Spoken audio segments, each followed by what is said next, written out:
3, 2. I guess I cut that a little short. Sorry about that, folks. Good evening, Junior Hockey Advisor family. It is great to be with you on Sunday night. I am Jeff Colson, and this is what we do every Sunday night. For many of you that are out there, and a little light on the crowd tonight. We're a little light, but that's okay. We'll keep going.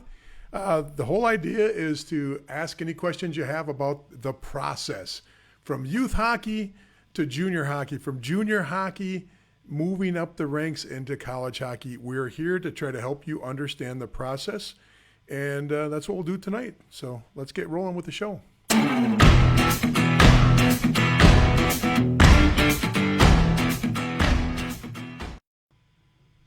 Once again, a little off on those. I'll get better at those. I got a keypad with all of the transitions in there, and I'm not hitting them quite the way I want to. But let's just talk a little bit. I'm so excited about being here. I'm so excited about talking to you tonight. The hockey season is we're just so close to getting back to some sense of normalcy. Not quite where we want to be, especially at the youth ranks. But the junior ranks are starting to click in a little bit more. We see the EHL up and running. We see the NCDC up and running on the East Coast. We're starting to see some things happening with exhibition games up in the AJHL. We're starting to see some things happen up in the BCHL. We're starting to see the North American Hockey League on the East Coast, just in the division on the East Coast. And I think maybe even their Midwest opening up. Southwest has not opened up yet, but we're starting to see movement. We're starting to see things happening in the junior ranks. So that's so good. And it just it's getting closer and closer and closer to some sense of normalcy. And I'm hoping that's going to be soon. So if you're out there watching, please take the time to do a couple things for me. One is let me know who you are and where you're from. Even if you just say, hey, Boston here, that's perfectly fine. But let us know who you are, where you're at, or at least let us know where you're at. Or I guess you could just tell us who you are. It doesn't matter either way. But have some fun with this. Let us know you're interacting. Let us know you're part of the show. It makes a lot of difference to me and to the other people out there, because a lot of times the interaction gets going here on the side as I'm discussing something, and that helps everybody understand things. So you can get some side conversations going.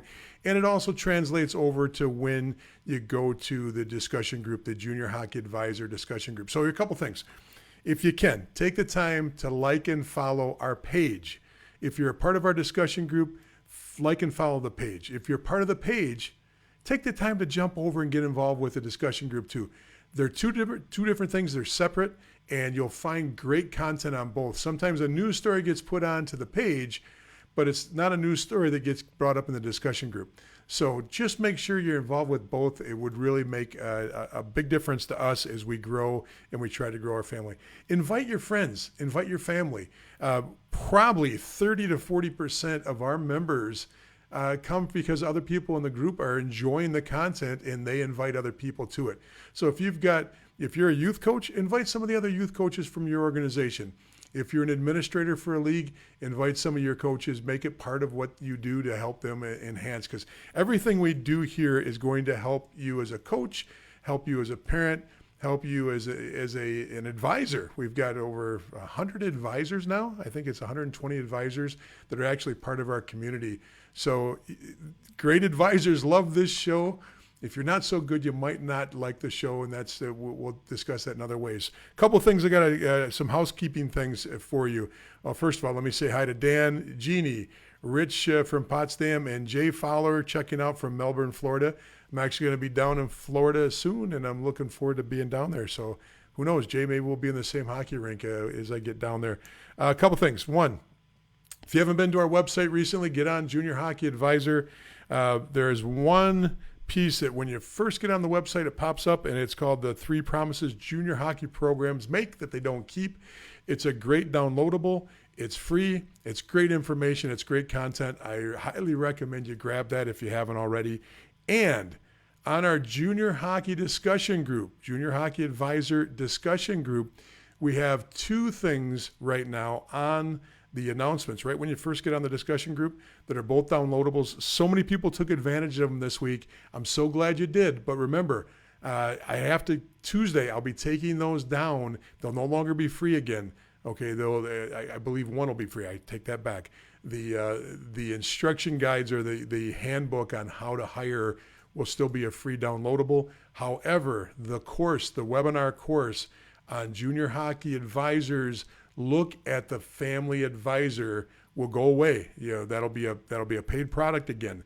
So you got to either get on there and grab it or finish it if you can, because it's going to become a paid product again. And once it's back in the paid product round, even if you're halfway done, Tuesday's the deadline. You got to finish it up, and it's not that long. It doesn't take that long. You can finish it after the show tonight and still have plenty of time to watch the rest of the football game if you're a football fan. So I'm also excited about next week. Big Ten football's back in action next week. So next week it'll be a great weekend for us. Victor, great to see you from Nova. I'm not sure if that's Nova Scotia or where Nova's at. Villanova? Tell me which Nova you're talking about, Victor. Be very interested to hear where you're at. So once again, I've got a couple things I want to talk about just while I'm waiting to see some questions come in. But it might be a really quick night, folks, because I didn't line up any topics. I didn't line up any show prep on some research on anything. I left the night open for open forum because during the week I had so many people say, hey, I've got questions. So I did write a couple of the questions down, but I'm really hoping that you jump in and ask some questions along the way. Paul, good to see you from Mass. Maria, good to see you from Maryland. But let's jump into a couple things real quick. Because we're starting to see the information come in now and things are getting populated. And when I mean populated, there's content in some of the databases.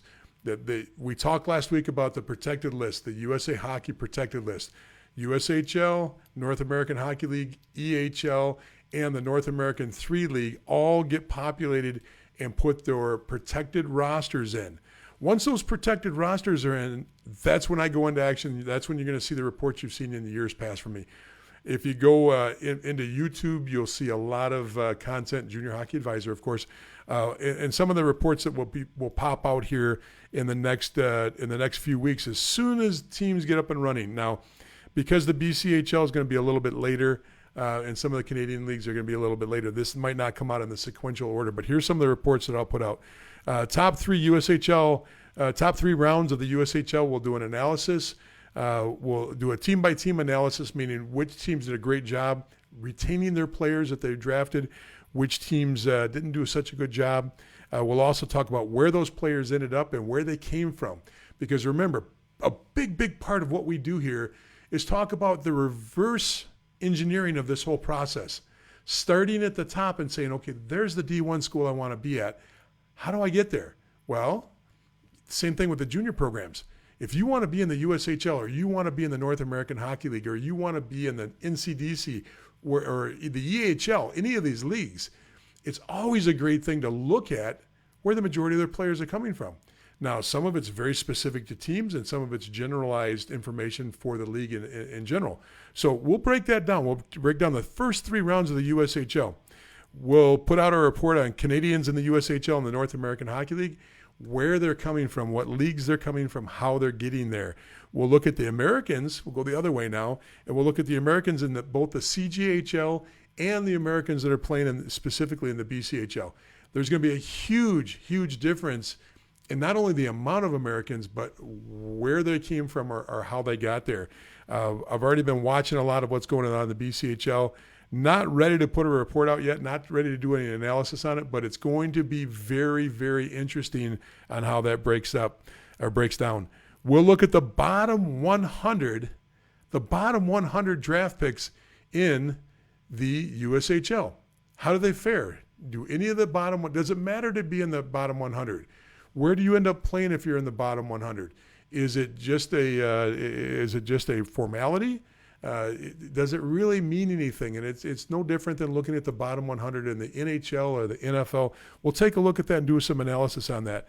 Then we'll do some draft analysis. And some of the most fun I have when I put these reports together and the most fun I have when I produce these videos is doing draft analysis, not only for specific teams, but when we look at the USHL and we look at the North American Hockey League and we look at their drafts, and the quality of draft picks and how many teams are effective with their draft picks. And what I mean by that is, especially with the North American Hockey League, it's such a difficult league to draft for. because you've got two competing leagues. One that is, there's no doubt about it, the USHL is the best junior hockey league, going. That's without a doubt.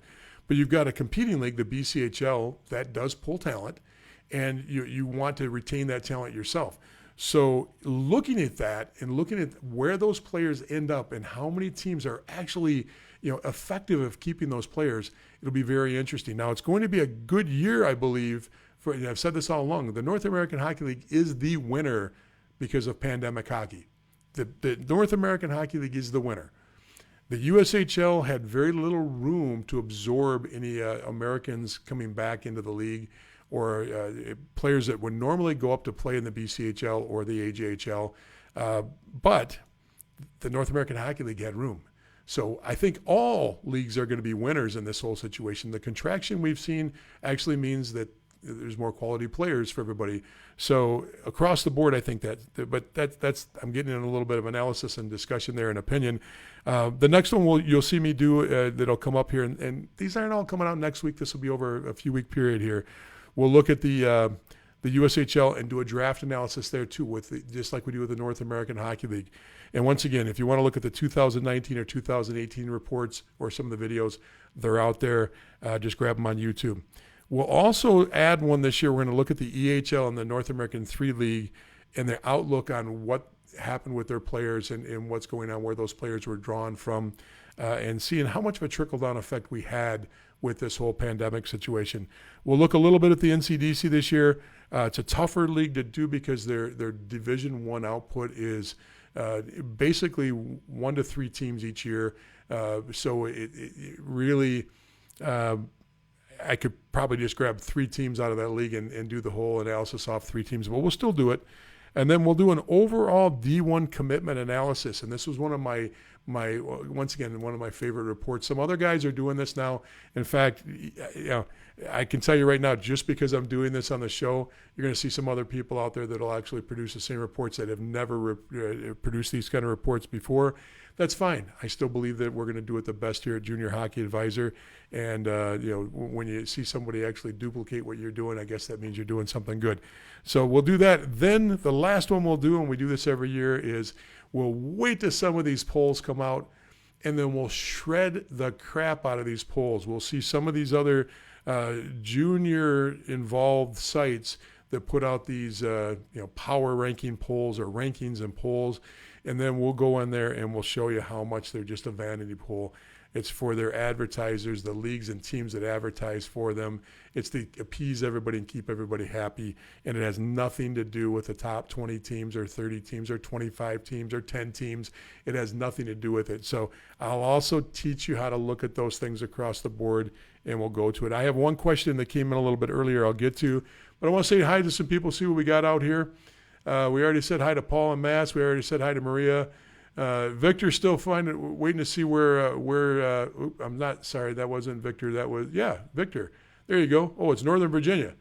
Okay, so Nova, Nova is Northern Virginia. Got it. I will know that from now on. Thanks, Victor. Greg, great to see you. Becoming very loyal there, and I think you may have now taken over the streak, or you might be tied with Jeannie and Flint for the longest run with us now, since I do not see California on here. We have seen California in here every single week since we started. Mary, good to see you. And Scott, great to see you from South Jersey. So the one question that came in this week, and please remember, tonight's going to be a light show unless I get questions. I don't have much besides this. Wow, Joey coming in from Taiwan. Very good to see you there. Worldwide again tonight. And it happens every week. We find somebody from Sweden, Norway, Taiwan, Japan, China. We've had China on coming in. So it's great to see. The question that came in was dealing with, okay, so you're playing on a Tier 3 team. You're playing USPHL Tier 3 Premier League or Elite League. You're playing on a North American Hockey League NA3HL team. All the cuts have come back from the main camps or from the beginning of the season. So let's say you're playing in the NA3HL. They've pretty much solidified their roster. So you're a player or you're a parent concerned about your player, and you see that there's been some in and out. Maybe your son's been in and out of the lineup. Maybe your son's dressing but not seeing a lot of ice time. Okay, is that normal? And the answer is absolutely is normal. Okay, remember, rosters at the Tier 3 level are at 25. Now, I do not know, and if anybody out there is involved with the USPHL, I do not know what their locked roster, protected roster is, but I'm assuming it's going to be very similar to what the USA Hockey rosters are. So, once again, if anybody's out there, please jump in and let me know that. If you do know that, I do not have that on top of my brain right now. However, the question is it normal to see your player go in and out of the roster? Absolutely. What is absolutely normal is to see the coach rotate in. Now, if there's 25 players, usually the coach has had a conversation with the players that are 23, 24, and 25 on the roster. And usually the expectations are set. Now, this is not always law. This is not something that is done across the board. But I can tell you at the USHL level, the BCHL level, the North American Hockey League, all the way into the NA3HL and the EHL, the majority of coaches that are carrying 25 players have had a conversation with the last few players in the team. When I was an owner, general manager, or coach, all of our teams, we had these conversations with players and set the expectations. Okay, you will probably see X amount of games. In some cases, with a young player or a very inexperienced player that's being groomed for later, would say, look, you're probably only going to see 10 games this year, or we would really like to see you in 15 games this year. That's what we're shooting for as a staff. And maybe you've got 3 guys that you plan on actually rotating in and out of the roster across the board, and those are the 3 guys that are on the bottom of your roster. Okay, that's not uncommon at all. But the reason why you see 25 carried, and all you have to do is pull up. If you think it's different between paid and non-paid hockey, pull up a roster from the North American Hockey League and see how many players actually get played during the year. Some of these teams were well over 50 different players that actually see the ice for that team. And that's something that I track each year. There's probably a third of the teams that were between 45 and 50 games or 50 players that played on their roster. Now, some of that is bringing up some young guys to give them some experience. Some is playing those other players. But remember, players get injured, you have to replace players. Players get traded, they get sick, or they just burn out and quit hockey, whatever the case may be. In some cases, they get pulled into college at the midway point of between semesters. So in all those cases, the roster changes. So could you possibly be new on a junior team, first-year junior player, and be bouncing in and out? Absolutely the case. It's your job. It's your job as a player to take advantage of every second you get. If you get a chance to get in the roster and you get a chance to dress, hey, making the team, boom, great achievement. 2, dressing for the team, great achievement. 3, getting a rotational regular shift, great achievement. Then you work on special teams. Do I get a power play time? Do I get PK time? Am I a player that they trust in 1-goal games? Are they putting me out there in a tie game? Do I get overtime time? Overtime time. Yeah, overtime time. So all those things are things we got to factor in and think about. But if you're concerned about it, it's an expectation. It happens, and that's something that you actually will see from time to time, if not consistently across the board in almost every Tier 3 junior team. You'll see rotation in and out of the roster. And, I hate to say this, but if you're not seeing it and you're seeing a coach that sticks with the same 20 and doesn't allow the 5 there in the stands, that would be frustrating. But I would not get frustrated yet. This is too early in the year. Too many things change. Too many things happen, and one of the biggest mistakes. Now, you all know that I've been doing this for 35 years, but I've had my own kids go through this process too, and both my nephew, my son, my daughter, what they thought in their perceptions at the beginning of the year to the midway point of where they perceived themselves or how things were going drastically changed as they got more accustomed to being at the level and they actually learned how to be a junior player.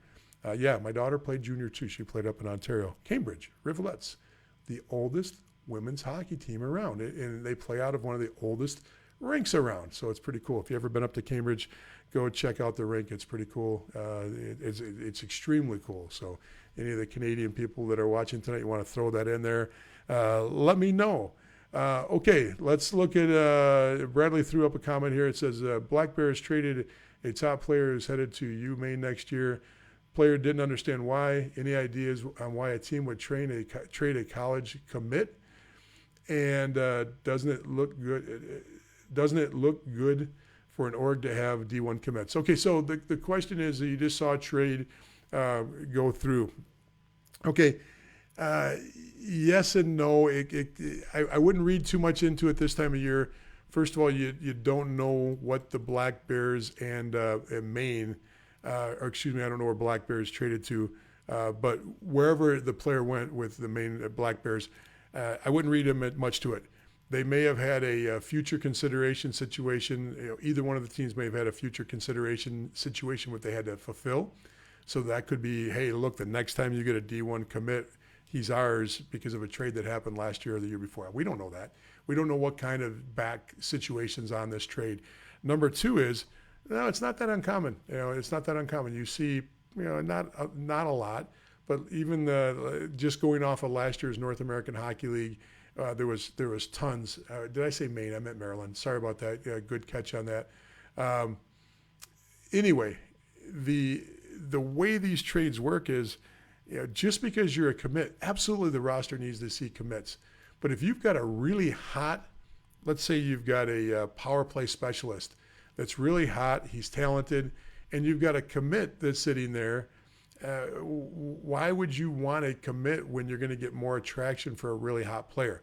So yes, it's nice to have commits on your roster, but first of all, we don't know if that commit happened at that team, at that junior team. I don't have enough information on this one because I did not see this trade go through yet. Sorry about that side of it, Bradley. But yes, it's nice to have commitments on your roster. Commitments means you have quality, and it's a good comparison when a coach from the college ranks calls up and says, hey, what do you got? And you say, hey, look, check out our roster. We've got 8 commits already, but these 2 kids are shining just as much as the commits or better, or these 5 kids can play just as good as any of the guys that have already committed. And so it's nice to have that built-in comparison where the junior coach can talk about his practices and how well that player performs against those commits all the time. Second of all, and this is, please do not read into this situation because this is only a generalized statement about trades and commits. A lot of times, early commits, meaning a kid that committed when he was 15 or 16, are not the same player they are at 19 or 20.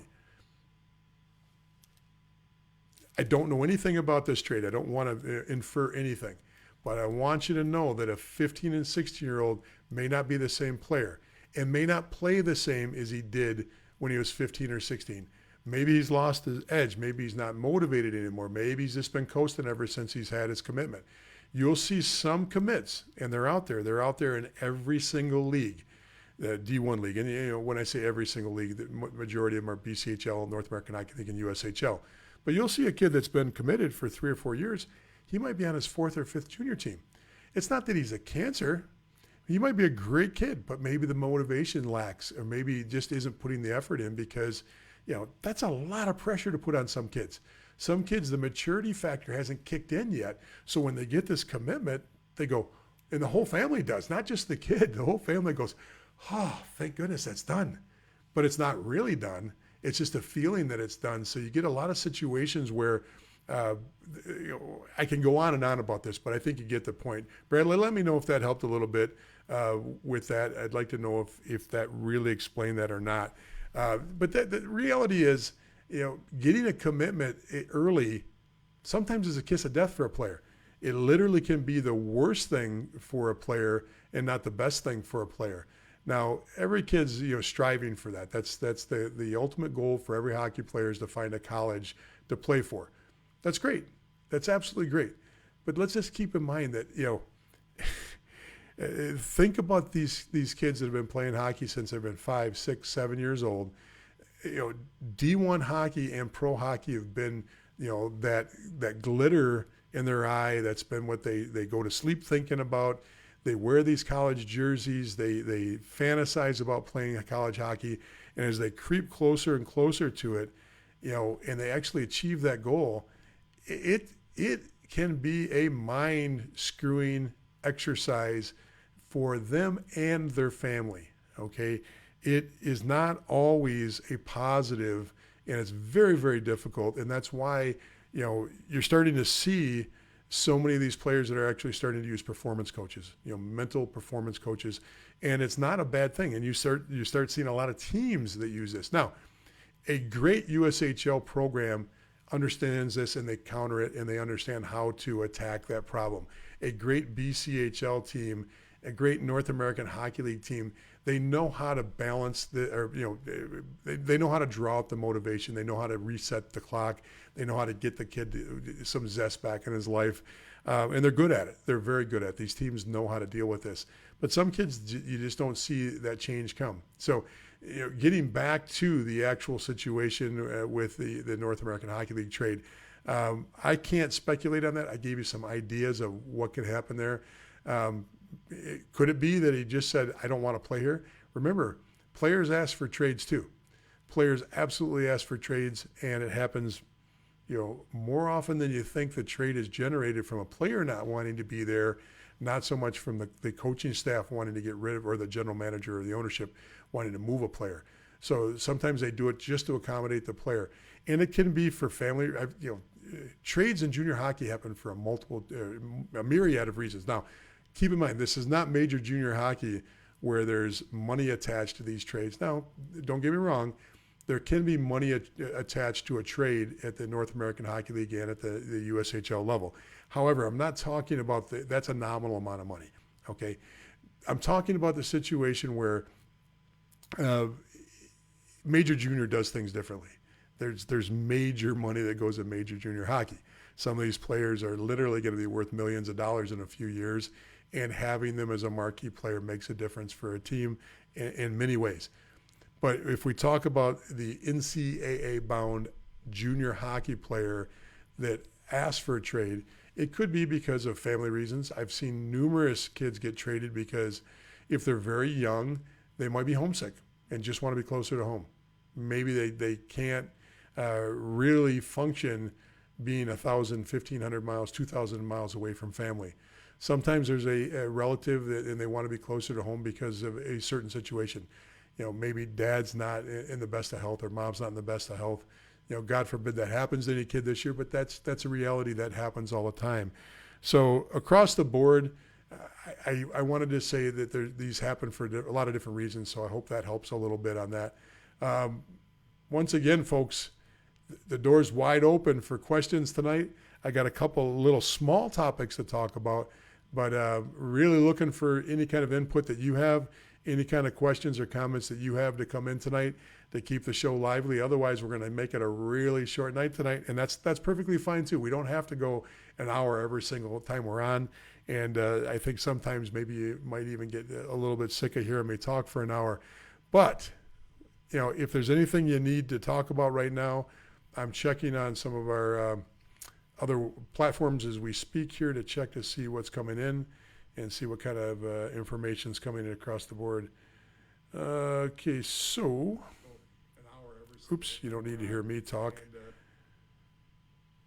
Okay, I don't really see much coming in. I just want to remind you, the biggest news I want to talk about tonight while this is going on is I am very, very happy to announce that we're looking for interns. We're looking for some content creators, some volunteers that are looking to do research or create content for the Junior Hockey Advisor website, for our Facebook page, and for our live stream broadcast and our future podcasts that we're going to be starting. It's going to angle off a little bit. There's a lot of expansion going on. We're going to be breaking up our Junior Hockey Advisor into different sections. In other words, we've got some of you might have stumbled across it already. We have an actual Youth Hockey Advisor family page starting very soon. The Youth Hockey Advisor page will look more at just the youth side and start talking a little bit about how things are going there. So if you're interested, There'll be something on the Junior Hockey Advisor page very soon, maybe tonight or tomorrow. For anybody that's looking to do content creation, if you've got great ideas and great content, we need that, but we're also looking for some people to actually flush out some of the research that we do and to help with the research, because there's a massive amount of content of research that gets done to put all this together. And as this grows, I have less time to do research as we're growing this whole process out. So, and remember, if I haven't said this already, my background, I am not a family advisor. So if you're watching this for the first time, basically we try to give you some direction by educating through education. You'll see that right on our website, direction through education. That's what we do. That's what I do. My experience is I'm a master level coach, level 5 coach through USA Hockey. I've been an NCAA Division III coach.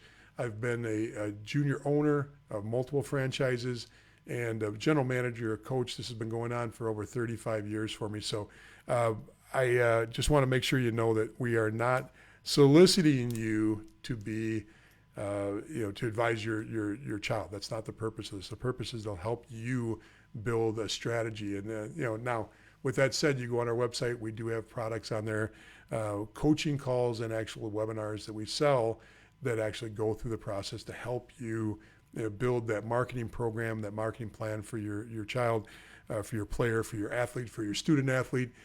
To help you. We go through all the different processes that help you, but that's not what this is about. If you're interested, let me know. You can DM me directly, even if you only got a little bit of time or you got a lot. Age doesn't matter, but we do look for some creativity and some people that know how to write. So, okay, let's get into some questions. I see some things that have popped up here. Okay, let's go to Rob's question first.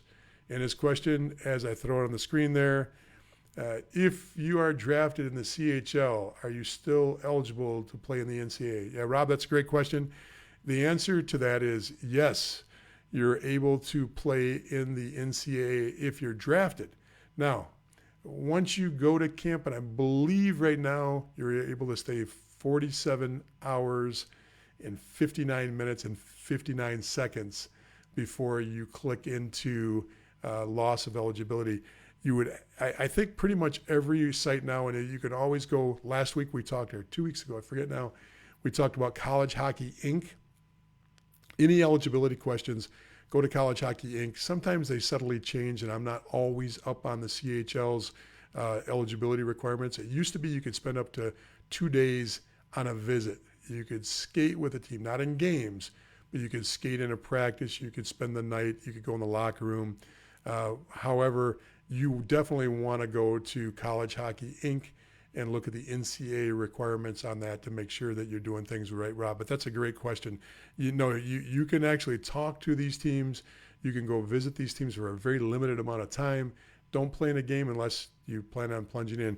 One of the worst things I've ever seen is we had a great player, just a phenomenal athlete that was in our program. He got a lot of love and a lot of false promises from a CHL team, a major junior team, had a bright future, college-bound player, spent too much time in camp with a team in the OHL, lost his eligibility to play college hockey, and literally was not even invited to play on the roster for that OHL team. Never made the team, never played in that league. And it's a shame. He ended up having a pretty good 4-year run at an ACHA Division II team, and it wasn't all lost, but it sure made a big difference in the way he went about hockey after that. And it's a shame that happens, but it does happen. So be careful there, Rob. Great question. I appreciate that. Okay, let's see what Josh has got. Josh says, I'm sure it's been discussed in the past, but how to prepare a 14-year-old goalie when he feels pressure of a drafting year. And most likely this is coming in, Josh, I'm sure it's coming in from the west coast of Canada, where the pressure on a 14-year-old is a little bit different from major junior hockey. And the situation doesn't change for anybody, to be honest with you. Now, it might, don't get me wrong. Western Canada puts a lot of pressure on players for that draft. For those that don't understand, the Western Hockey League, the WHL, and the Canadian and this is mostly British Columbia, Saskatchewan. This is a west. I think that's the breakdown. Does Manitoba fall into that too, and to the WHL? I don't know the answer if Manitoba goes to the OHL. Anybody that knows that answer, let me know. But anyway, the bottom line: Western Canada, it's geographic.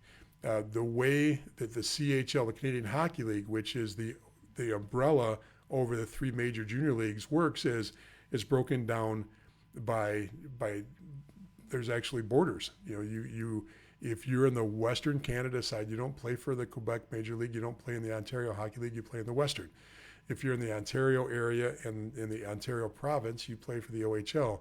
If you're on the east side of Canada and you're in the Maritimes, you're in the Prince Edward Islands, you're in Quebec, you're in Montreal, anywhere over in that area, you're playing in the Q. And those actual territories break down into the United States too. So the western side of the United States is covered by the WHL. So yes, there's a lot of pressure put on players there. However, it's an incredibly good time to have the conversation with a 14-year-old and say, look, all's not lost. First of all, especially at the goaltending level, the difference between a 14 and a 20-year-old when it comes to goaltending is just enormous. Just enormous. There's so many things that can change along the way, and probably even more so there than any other position. But maybe the discussion comes up and the questions come up about college hockey and the NCAA route. So I'll throw a little Canadian in there for you. But talking about that level of hockey that's down in the States, or even some of the Canadian institutions, universities and colleges that have great programs, but that draft really only sets up somebody that is just bound and determined to play in that league. If you're not bound and determined to play in the WHL, then it really isn't that significant of a deal. And my only recommendation there is just to make sure that you really take the time to explain all options to a 14-year-old so that they know that, hey, look, there's players in the AJHL and the BCHL. Every year those two leagues are in the top 4 leagues for producing players that go into NCAA Division I hockey and still are on path to play pro hockey. Not everybody's going to play in the NHL, but they still play pro hockey. So if you're up in that area and that's one of the concerns, the other part of it is that's the time to start reaching out to talk to some of these junior programs to get on the radar for the AJ and the BCHL also. Because I can tell you this, a lot of players up there, it's very disappointing when they don't get drafted to the WHL until that BCHL team knocks on the door, until that until that AJHL team, Brooks, Camrose.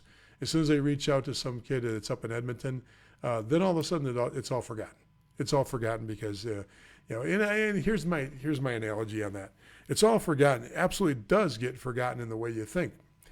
People used to ask, I coached a Tier 2 girls team once. A Tier 2 girls team, and this is U12. And we won a state championship with just a ragtag group of girls that flourished, and they just developed so well, and we won a state championship. And 2 years later, the majority of those girls moved up to Tier 1 and won a state championship at Tier 1 too. And if you ask the girls across the board which one was more exciting and which one meant more to them, they said the U12 Tier 2 title. First, it was their first title. But second of all, a championship's a championship. Okay, if you don't make it into the WHL and you have a great BCHL career or a great AJHL career or a great North American Hockey League career, you don't usually go back and look at it and say woulda, coulda, shoulda. You say, wow, that was an amazing situation. I played on an amazing team. We had a great time. And if it leads you somewhere, which is potentially to a Division I situation, and I don't say Division I scholarship because remember, and we'll go through this again later, and not tonight's show, unless you ask the question you really want to know about this. Division I, making a Division I team, the odds of a full scholarship these days are almost nil unless you're already on that NHL draft list. So I hope that helps a little bit. Thanks for the question, Josh. That was a great question. Let's jump into another one. Kelly says, son is playing in his last year of juniors and playing very well. he has committed to a D3 school. Would the D1 school still look at him? And is there a chance they would talk to him, or because of his commitment to D3, are they just going to leave him alone? Kelly, that's an incredibly good question. And usually, if your son has a breakout year and he's playing great hockey, first of all, congratulations on the D3 commitment. That's always a good thing to have. But a verbal commitment means nothing if a D1 school comes along. And there is absolutely very few schools at the D3 level that would actually really put up an argument if a D1 school came along because he's having a great year. And absolutely, will a D1 school look at a player that's already committed to a D3 school? Absolutely. It's just like a player that's playing in a lower pro league. If an NHL team comes along and says, "Hey, we want you, and we want to pull you up," and you're playing in the East Coast League or you're playing in the AJHL or the AHL, of course, because everybody wants to be on the top league. And yes, so Kelly, can it happen? And does it happen? Yes, it does happen. But it would take a significant breakout year for him. But rest assured that you got something in the bag. You probably got a great opportunity already. I would probably try to set the mindset, if I could, of, hey, just go out there and have fun and keep playing great hockey.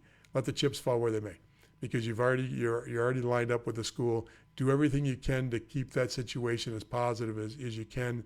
And what I would not do is I would not go out and start fishing and marketing myself to D1 programs, or let it be known that I'm looking for a D1 program, because then you could lose what you got already, and that would not be fun. Because if they know you're still shopping, if it happens organically, absolutely. If they reach out to you, and a D1 school most likely would reach out to that D3 school too. Not saying that's going to happen, but most of the D1 guys have great relationships with the D3 programs, and a D1 coach calling up and saying, "Hey, we took a look at player X. Player X is doing really good. Would you mind if we talk to him? I think he'd be a good fit for us." And don't get me wrong, most of those D3 programs are going to try to work with that D1 program. A couple reasons why. Not every D3 coach wants to stay at D3. They might want to have a good relationship with the D1 programs because they might want to be an assistant coach or an associate head coach at a D1 program. So you're always looking to try to keep your doors open career-wise as a coach too. Secondly, they've got assistant coaches that they want to move on. Now, some D3 coaches are very happy with their programs, and they're locked into great jobs that they never want to leave. That's a little bit different situation. But yes, it can happen. It can happen, and it does happen. I can't say it happens every single day, but you'll see that happen a few times a year, where a player will be set here, has a great breakout year, and then he actually moves to a different school. So it does happen. So great question. Okay, here's a great question that came in from, look at you guys. You guys are going crazy now with questions. Okay, Gina ZM says, what are the pros and cons of the NA3HL and the EHL? That's a phenomenal question. And every year since the USPHL decided to do what they did, which is move away from USA Hockey, there's been a more solidified effort by the EHL and the North American 3 League to become better and to become more solid and to actually put a better product out. So in the last 5 years, you've seen both those leagues make significant growth efforts, the EHL and the North American 3 League. Now, the pros of the NA3HL is you've got absolute direct contact with your parent teams. So NA3HL has the potential to get a great player there, has the potential to get up for a game or to potentially move up. Now remember, the NA3HL, they're required, a NHL team, NAHL team is required to not only draft, but to tender a player from the NA3HL level, okay? So there's always going to be a couple players from each team. That's why this year you'll see 26 players that were drafted from the NA3HL. It doesn't usually go deeper. You don't see many more, but you'll see that amount. And the EHL has just done a great job. Remember, the EHL, that many of the core members of the EHL used to be part of the EJHL, the Eastern Junior Hockey League, which was bar none the third option back in the day when it was. This is going back 6, 8, 10 years ago, before the USPHL and the NCDC kind of came into formation. So great leagues for the Division III development. You're not going to see many players move into D1 from the EHL, and you're not going to see many players pass through. Usually those leagues, especially the EHL between the two, are leagues of destination. Now, you'll see some players move from the NA3HL to the NAHL, not many. You'll see some of those players move to the EHL. You'll see them go directly into D3, and you'll see the EHL, same thing. They've got phenomenal numbers. So really it becomes, I would say that the two leagues both have merits. As far as a path above is a pass-through, you got to clearly give it to the NA3HL for having connections to move you up to the next level. Now, the level of talent doesn't always dictate that there's a lot of players that will move into the North American Hockey League. However, the EHL has more established teams. They've got that East Coast level teams. Now, that since they're so East Coast based, the vast majority of your D3 programs are going to be in New York. They're going to be in Boston. That's where the vast majority of your D3 hockey is played. And since the EHL has such close proximity to all those areas, you're going to get a lot more visibility in that league. Now, I'm not saying that the North American 3 doesn't have visibility. I'm just saying the EHL has the advantage there between the two. So doesn't necessarily mean they're better. I would say for me, and I had to choose between the two leagues, I am absolutely not worried about the two leagues. I'm absolutely worried about the team that produces the most players and output. I would throw away the title or the league premise, NA3 or the EHL, and I'd break it directly down to how long has that coach been there, what's his track record, how do people think that coach works, and I'd reverse engineer it. I would look at all the D3 programs, because if you're looking at those two leagues, you're basically in a situation where you're headed to D3 hockey or ACHA hockey. That's where those players, the vast majority of them, move to. Okay, so I would look at what schools are my opportunity schools, where do I fit, and where do I assess my player to fit into the world of D3 hockey.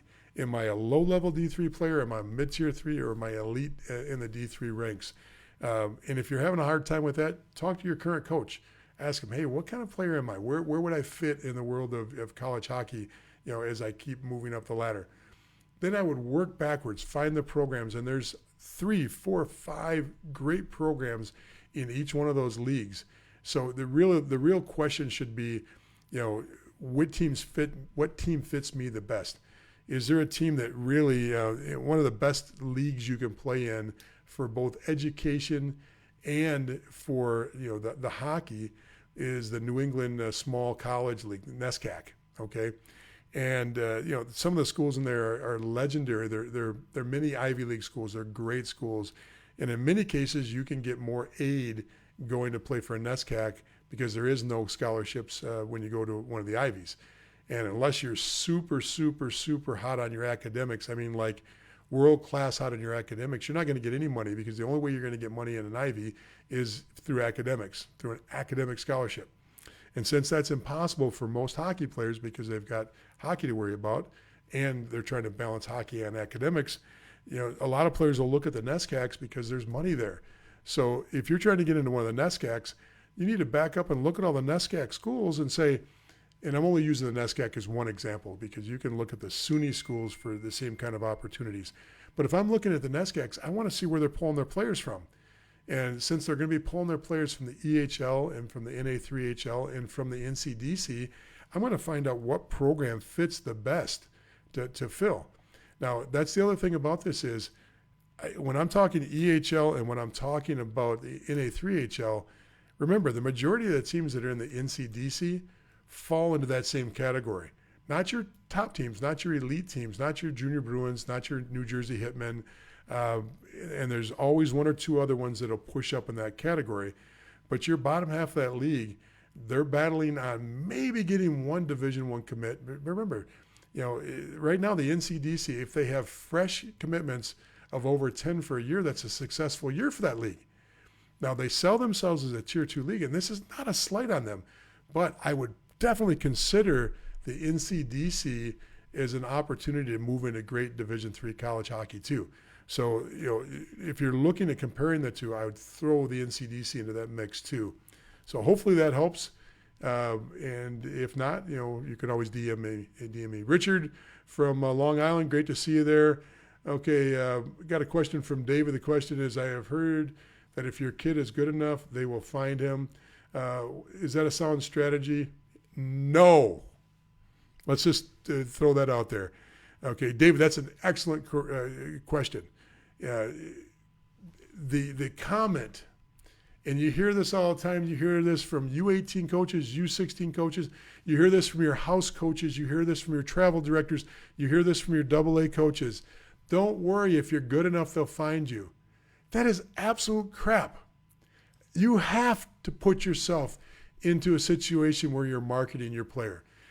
You got to jump in and grab it, because if you're asking that question, most likely, David, you haven't taken the time yet to go through the free webinar that's posted on our junior hockey discussion page right now, because I go into detail about that, how to build a marketing plan or how to build a team around your player. And this is from 12, 13, 14 years up, how to start surrounding yourself with the right kind of attitude, how to get rid of those people that are dream killers, get them out of the circle of influence on your player, or to turn those dream killers into advocates for your player so that they actually help you with this process.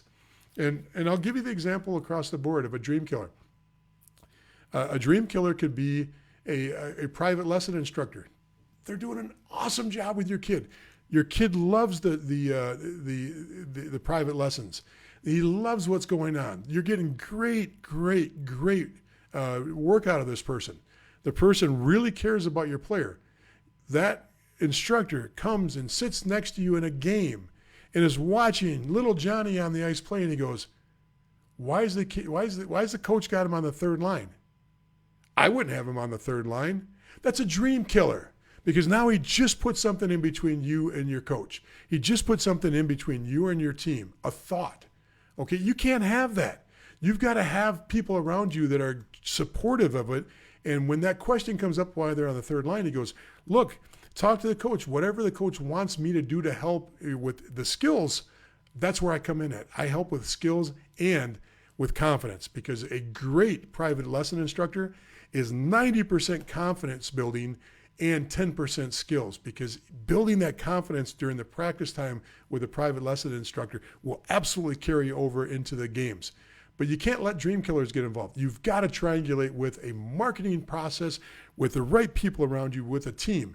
Teams, ex-players that played at a higher level. Teams are coaches that your son or you played for.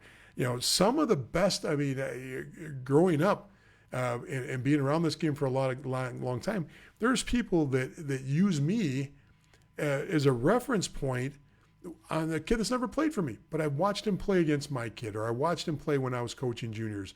And so they use me as a reference point to help them build the circle. This is before I started any of this and was just coaching. Yes, from once in a blue moon, somebody will find you, but that's not the norm. The norm is not, there is no USHL coach out there, or there's no USHL scout out there. There is no NAHL scout out there that knows what they're doing, that is taking the time to go look in the backwoods of Messina, New York at the single sheet rink to watch a AA game to say, you know what, I might find some talent here. It doesn't happen.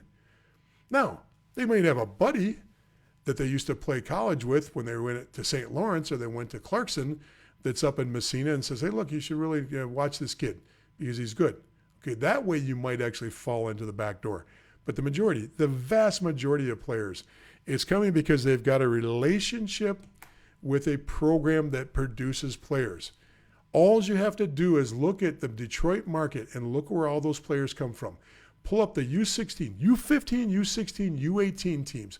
Look at Victory Honda. Look at Little Caesars. Look at Bell Tire. Look at who am I missing? The Oakland Junior Grizzlies. The reason why a third of their rosters aren't from the local Detroit area is because everybody gets on those teams because they're exposed. Okay, where you play matters. Who you surround yourself with matters. There's a reason why there's 3 or 4 people, and there 3 or 4 of them are actually in our discussion group.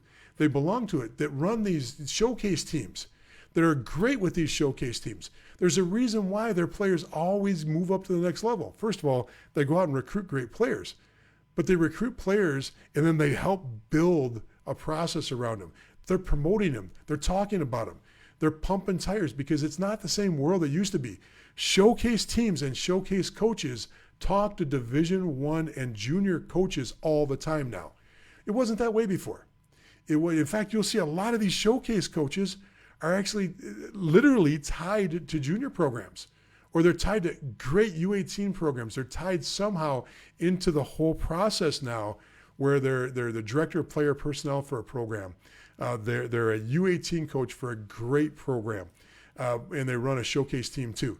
So yes, you've got to get yourself out there. There's no other way to do it. I mean, if you're relying on people finding you, it doesn't happen. That's like somebody saying, you know what, I'm a really good actor, but I'm not going to go out to Hollywood. I'm not going to go to New York and Times Square, to Broadway.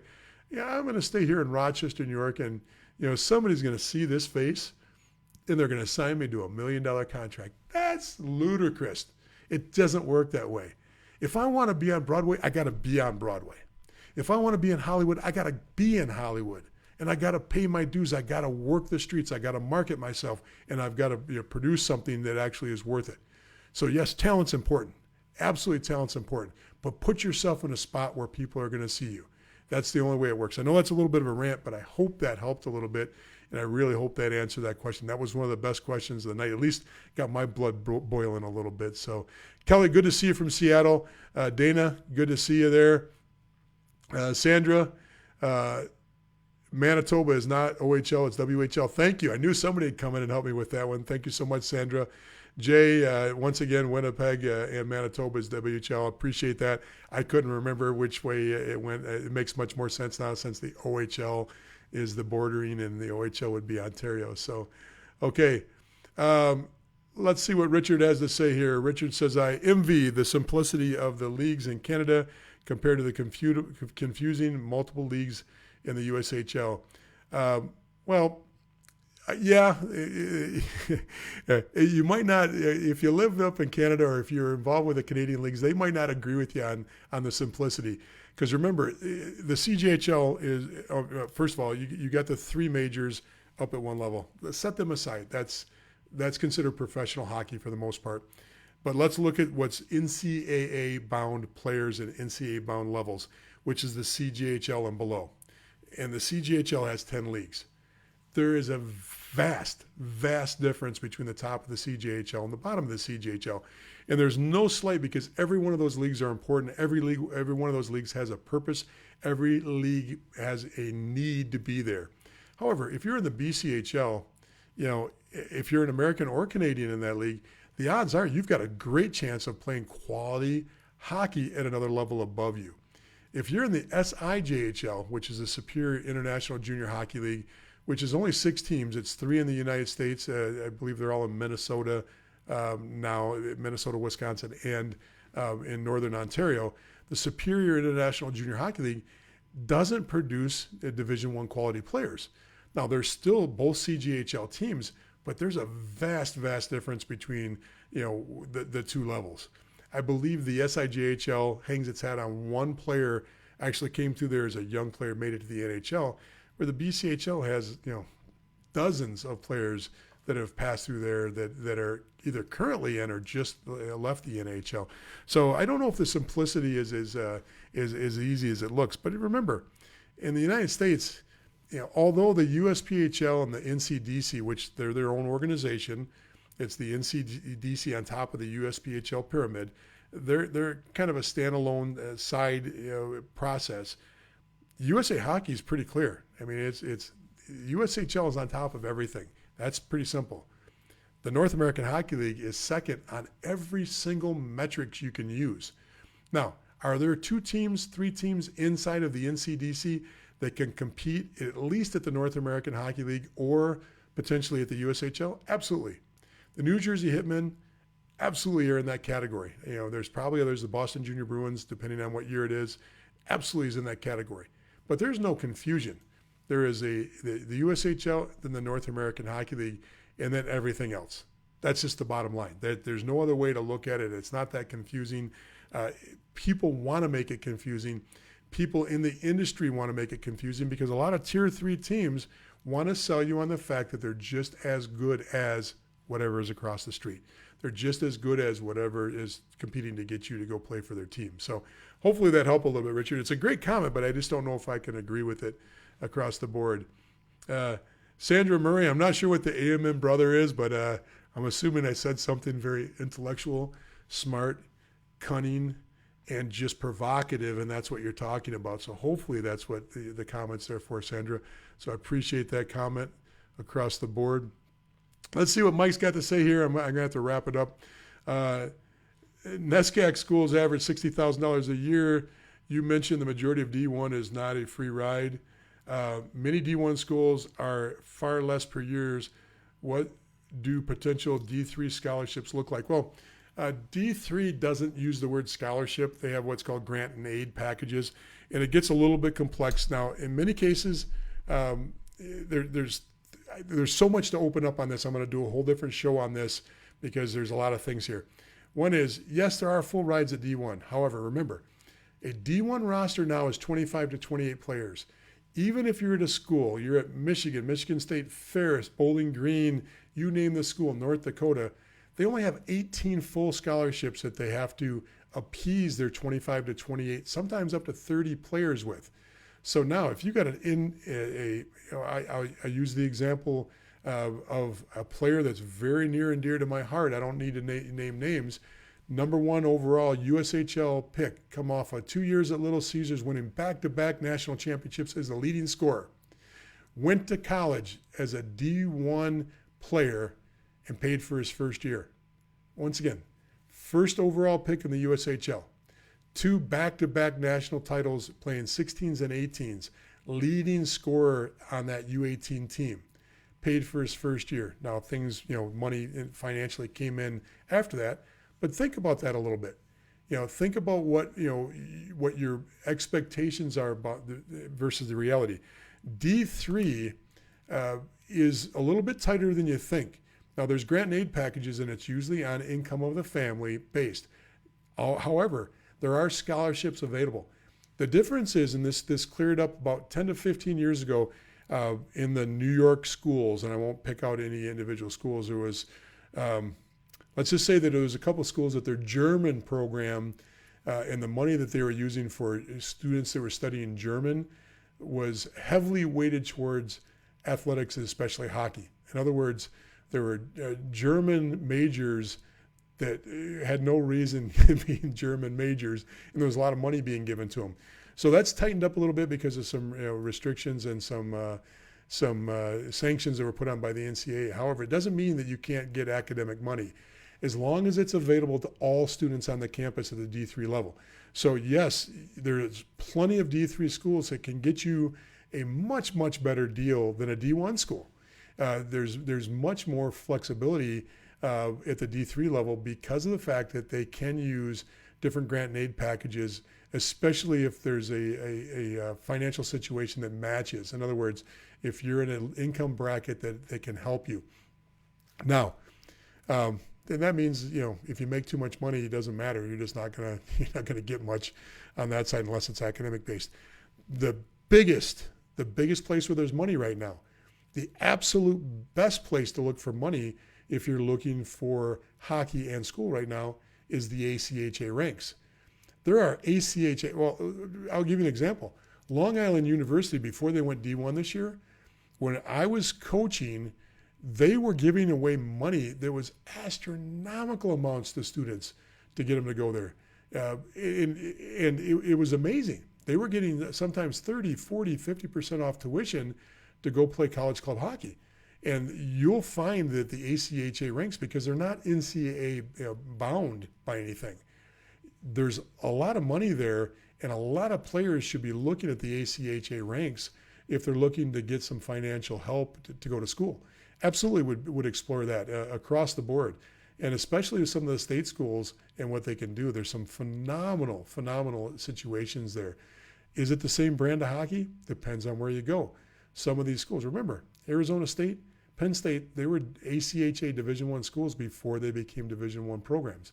They had phenomenal programs. So yes, there's some great hockey there, but that's a great question. We'll do a whole show on that to get a little bit deeper into that as we go along over the years. I'm going to take one or two more questions, and then we'll move on. So let's see if this is, let's see what Bradley's saying here. Jeff, you're spot on. Players need to be marketed from the right people and connections, networking, and sending out the videos. Players need to double check programs, and do they develop and the connections to help you move on. Okay, so great comments. I appreciate the comment there, Bradley. Let's move on to friend plays on U of M lacrosse, top player. Parents said he received more dollars for high school than playing at the U of Maryland. Assume hockey is the same way. Yeah, I can't really speak for lacrosse. It's not my expertise. Both of my kids played lacrosse in high school, but I really don't know much about how their process works. Hockey is extremely different on the process because of junior hockey and the fact that every player, it doesn't matter if you're coming from prep, you're coming from high school, or you're coming out of a U18 or a U16 program, you're going to go through the junior ranks. You're not going to go in as a true freshman at the D1 level, and you're not going to go in as a true freshman at the D3 level. So to compare it to lacrosse and the money situation across the board, sorry about that, I just don't know if I can really give you much comparison there, just because I don't do the work on that. And there are some people in our group, on our Facebook discussion group. You might want to put that out there, Bradley, into the Facebook discussion group. And the only reason I say that is we have some people that do work in both worlds, that work in the advisor ranks and in the player marketing area, that can help you with that, or at least give you a little bit different assessment on that. So what would you think, folks? We ended up going an hour, and you guys, as usual, did a fantastic job of throwing some great questions out there. I know I've got some in queue that were coming in different areas than just our comment board. But across the board, thank you so much for tuning in tonight. Please keep the comments coming. Just because we go off air doesn't mean you can't still comment on this stream, on this thread. You also, if you're watching this on the replay, because remember, the thousands of you that are watching right now are mostly watching on the replays. Take the time to go to our Facebook page and like and follow us. It's extremely important to me that we keep the family growing. Join our Facebook discussion group, get involved there. Go to our webpage, get the free downloadables. Don't forget the 2 downloadables that are on our discussion page go away. If you're not utilizing them, if you haven't tackled them, especially since so many things were talked about tonight, we go into detail, we put together plans for you, we help you understand the actual navigation of this whole thing. Grab those 2 things off our discussions. They're up on the announcements. They're the first thing you see when you go onto our Junior Hockey Advisor discussion page, our board. And once again, thank you so much, folks. It's been a great night. I super enjoyed tonight. It was a lot of fun. I hope you enjoyed it too. And we'll see you next week. Take care.